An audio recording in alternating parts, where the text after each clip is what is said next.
cuál es finalmente la historia de México.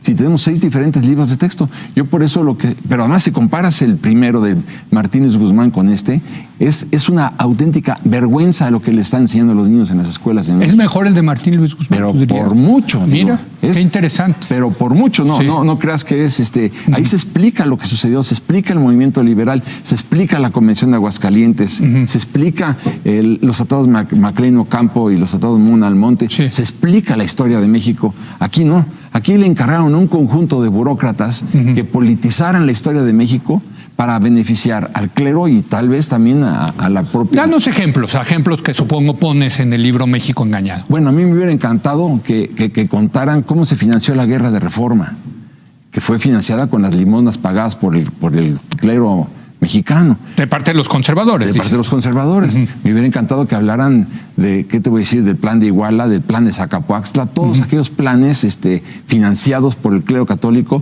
para derrocar a los gobiernos liberales. Me hubiera gustado que dijeran que la Constitución... O sea, protegen mucho a la Iglesia.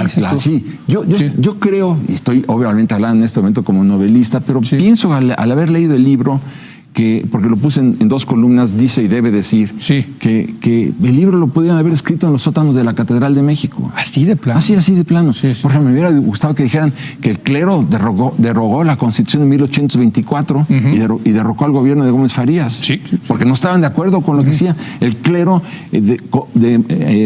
invita a una guerra, como fue la Guerra de Reforma, que estalla en 1858, porque no estaban de acuerdo con la Constitución de 1857.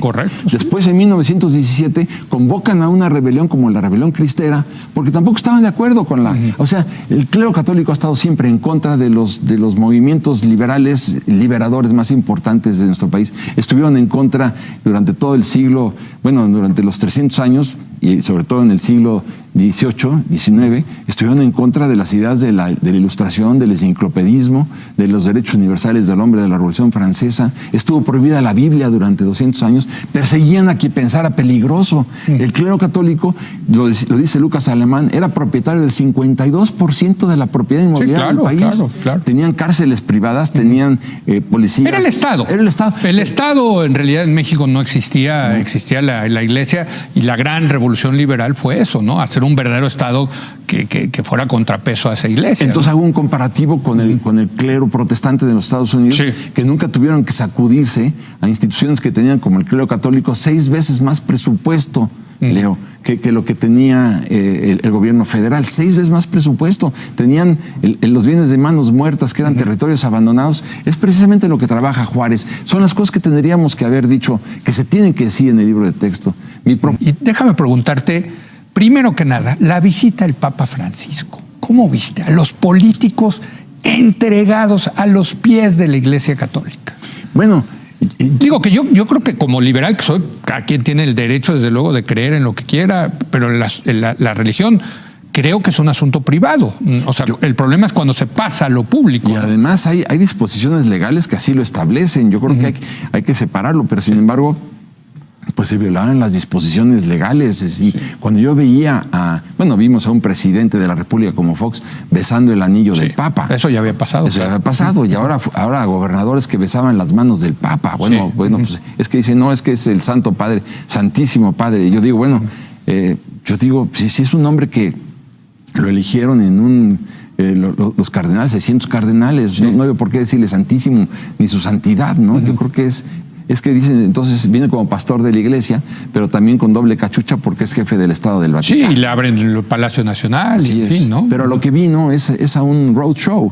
A mí me queda claro que igual que el Papa Juan Pablo II creó cerca de 1,400 beatos y santos, fue muy interesante el proceso porque donde instalaban un santo se aumentaba la recaudación de manera muy importante porque se llenaban las urnas de dinero para ir a adorar al santo beato, ¿no?